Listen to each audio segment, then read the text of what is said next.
한 달도 채 남지 않은 미국 대통령 선거. 지금 현재 상황은 재선에 도전하는 트럼프 대통령의 코로나19 확진 소식과 함께 아주 그냥 혼돈의 카오스라는데, 공화당의 도널드 트럼프와 민주당의 조 바이든이 출마하는 제46대 미국 대통령 선거는 우리나라뿐만 아니라 전 세계가 주목하고 있죠. 그런데 미국 대통령 선거는 우리나라 대통령 선거 제도와 그 방식이 다르다는데, 어렵고 복잡한 미국 대선 제도 한 방에 파헤쳐드림. 우선 미국 대선 제도를 이해하려면 가장 먼저 간접 선거제를 기억해야 합니다. 유권자가 직접 대통령을 뽑는 우리나라의 직접 선거제와 달리 미국은 유권자가 선거인단을 뽑고 그렇게 선출된 선거인단이 대통령을 뽑는 선거인단 제도, 즉 간접 선거제를 채택하고 있죠. 미국 대선의 전체 일정을 살펴보자면 2월에서 6월엔 프라이머리와 코커스가 열립니다. 8월에는 각 당의 대통령 후보를 선출하는 전당대회가 열립니다. 이후 9월에서 10월에는 대통령 후보 토론회가 열리죠. 올해는 11월 3일에 유권자가 선거인단을 뽑는 투표가 열립니다. 12월 14일에는 선거인단이 대통령을 뽑는 투표를 하게 됩니다. 2021년 1월 6일 대통령 투표의 개표가 이루어지고 당선된 대통령 후보는 1월 20일 정식으로 취임하게 됩니다. 프라이머리, 코커스, 선거인단 같이 생소한 단어들만 가득한 대통령 선거. 크게 보면 각 당에서 대통령 후보를 선출하는 경선과 대통령을 선출하는 본선으로 구분할 수 있습니다. 경선 과정부터 살펴보면 각 당의 일반 유권자와 당원은 대선에 출마할 각 당의 대선 후보를 직접 뽑는 것이 아니라 당의 후보자를 최종 투표해줄 사람, 즉 대의원을 선출합니다. 이 대의원을 뽑는 과정을 코커스, 프라이머리라고 하는 것이죠.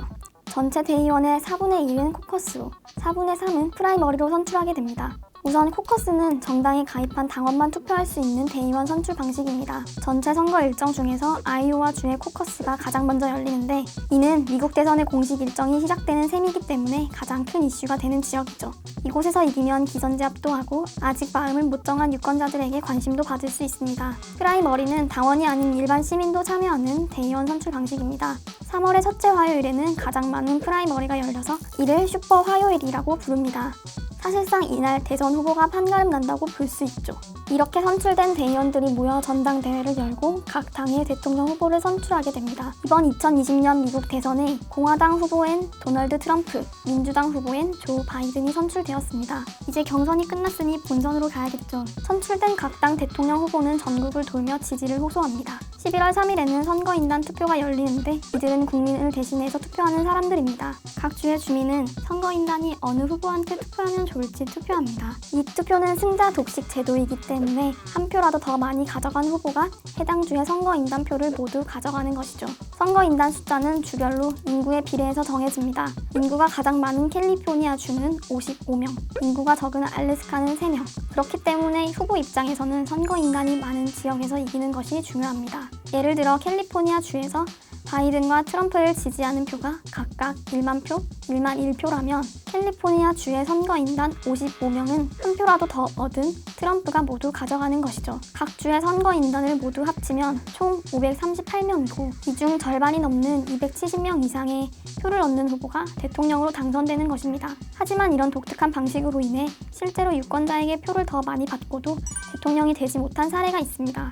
지난 2016년 대선, 미국 전체에서 민주당의 힐러리 후보가 공화당의 트럼프 후보보다 유권자에게 300만 표를 더 받았지만 승자 독식 제도로 인해 선거인단은 트럼프가 많이 가져서 결국 트럼프가 대통령으로 당선되었죠. 또 2000년 대선에는 민주당의 고어 후보가 공화당의 부시 후보보다 54만 표 더 많이 받았지만 승자 독식 제도로 인해 선거인단 5명 차이로 패했습니다. 11월 3일 선거인단 선출이 끝나면 이 선거인단으로 12월 14일 대선 투표를 하게 됩니다.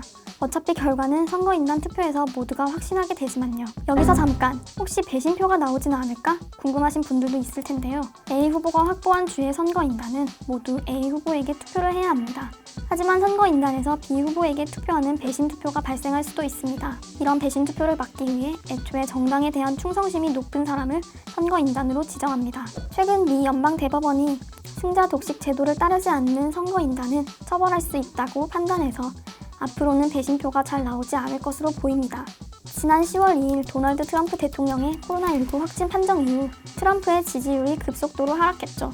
현재 바이든 후보가 지지율에서 앞서고 있지만 앞으로의 상황 등에 있어서 변수가 있기 때문에 마지막까지 긴장을 늦출 수 없는 상황입니다. 누가 당선되느냐에 따라 대북 정책, 한미 동맹 등 우리나라에도 큰 영향을 끼칠 것입니다. 여러 방면에 걸쳐 초강대국인 미국의 대통령이 누가 될지 전 세계가 주목하고 있습니다. 바이든의 굳히기일까요?